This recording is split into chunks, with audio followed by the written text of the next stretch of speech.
Last month, our estranged father died. He left me everything. Not a penny for my older brother, Adam. Why? Because he thought Adam was lying about his sick kid to get money. But now Adam's at my door holding his toddler and crying. He says she really is dying, and I'm the only one who can afford the treatment. Everyone in the family is calling me a monster, but they don't know the full story, because I found something in my dad's safe that makes me question. If Adam even has a daughter, AITA for not paying up? I didn't even know Dad had updated his will until the lawyer read it aloud. Adam sat there stunned. I got everything: house, savings, stocks. The lawyer handed me a sealed envelope. On the front, in Dad's shaky handwriting, "Read after the will. For your eyes only." Inside, a single line: "Don't trust Adam. Not even about the kid." I thought it was paranoia, but now, I can't ignore the red flags. After Adam left crying, I did something I'm not proud of. I reverse image searched the photos of his sick daughter. One of them was a stock photo. Another was from a medical blog. I called the hospital he mentioned. They had no record of her under either of the names he gave me. So why is everyone still guilt-tripping me? Why is Mom telling people I'm letting a child die for money? And why do I get the feeling this whole thing is a setup? I decided to confront Adam. I asked to visit his daughter. He hesitated, then agreed. Said she was at a private hospice with strict access rules. He gave me a contact number. A woman answered, "St. Veronica's Medical Center. This is Nurse Ally." I asked for the child by name. Pause. Then she said, Yes, she's stable. But here's the thing. St. Veronica's isn't a hospice. It's a Catholic school. I called their main office. They'd never heard of Nurse Ally. So, who did I talk to? And how did Adam fake a whole hospital staff? That night, I went digging through Dad's old safe again.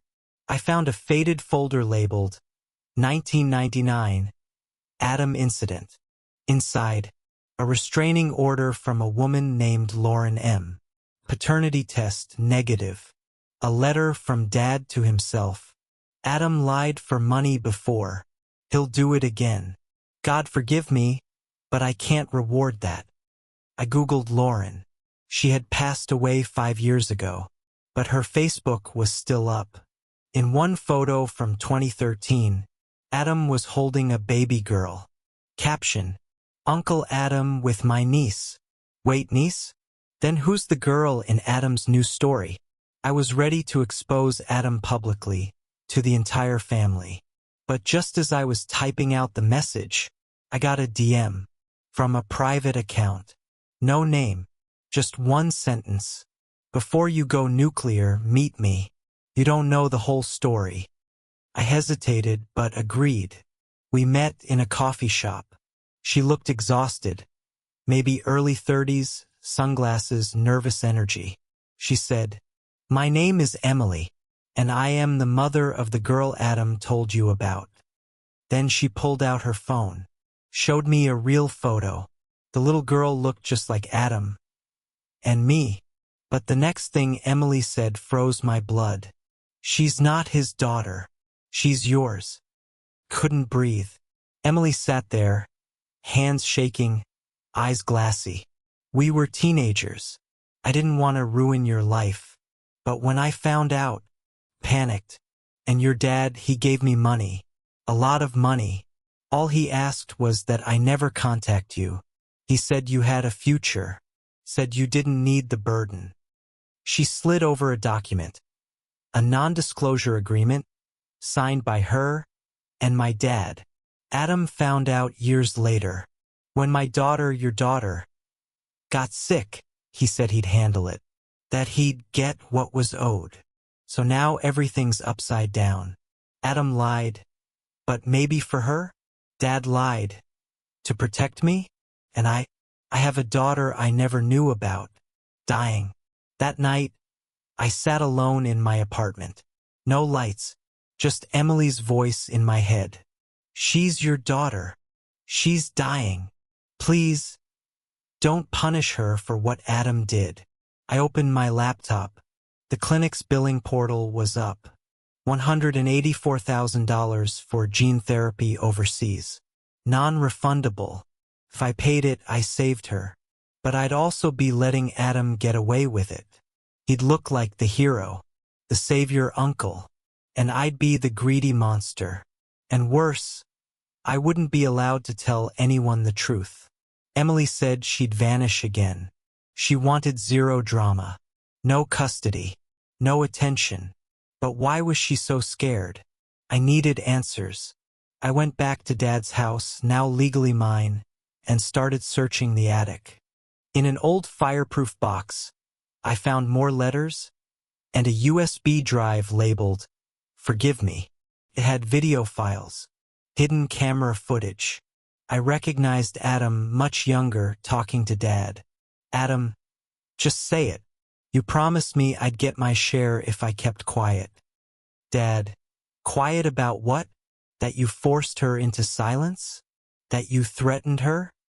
Adam, smirking, "You think I don't know she was pregnant with his kid? I could ruin everything. Or I could walk away, for half your estate." My stomach dropped. Adam blackmailed Dad for years. And the worst part? Dad paid him. To protect me. To hide the truth. From me. Adam organized a fundraiser dinner in my daughter's name. Family, friends, co-workers, and, of course, zero mention that she's actually my daughter. He stood up, glass raised. "Thanks to your generosity, and especially to my little brother's cold heart, we've almost reached our goal." Laughter. "But don't worry. I won't stop until she's saved. Unlike some people." People looked at me. Whispers. Judging. So I stood up. Took the mic. And for the first time I told everyone, "The girl he's talking about? She's not his niece. She's his niece's daughter. And she's my child." Dead silence. Adam blackmailed our father. Lied to all of you. He used a dying child as leverage for money. I didn't pay him, but I will pay for her treatment. Because unlike him, I'm done with secrets. Adam lunged at me in front of everyone. Had to be pulled back. Our aunt slapped him. My mom, his own mother, walked out crying. Later that night, Emily called. "You shouldn't have said anything." I asked why. She hesitated. "Because I lied too." "What?" "She's your daughter, yes, but not the way you think. I didn't run away. Your dad forced me out. He made me sign the NDA after threatening my parents with legal action. And Adam? He didn't blackmail your dad just for money. He knew everything. And he was going to tell you, until your dad paid him to shut up and take the blame. Now I don't know what to believe." The story flipped again. Was Adam a villain? Or another pawn in Dad's game? I sat at my desk, staring at two things. The $184,000 invoice, and the truth. A family web of silence, control, and manipulation that started long before I was ever born. Emily told me more. Your dad was obsessed with protecting your image. He hated the idea of his perfect son having a scandal. He told me to disappear or he'd destroy my life. And Adam? He was going to tell me. Years ago. But when Dad offered him money, more than he'd ever seen, he took the deal. He spent it, regretted it, and when Emily reached out again, he tried to fix it the only way he knew how, with lies, twisted loyalty, broken people, a dying girl.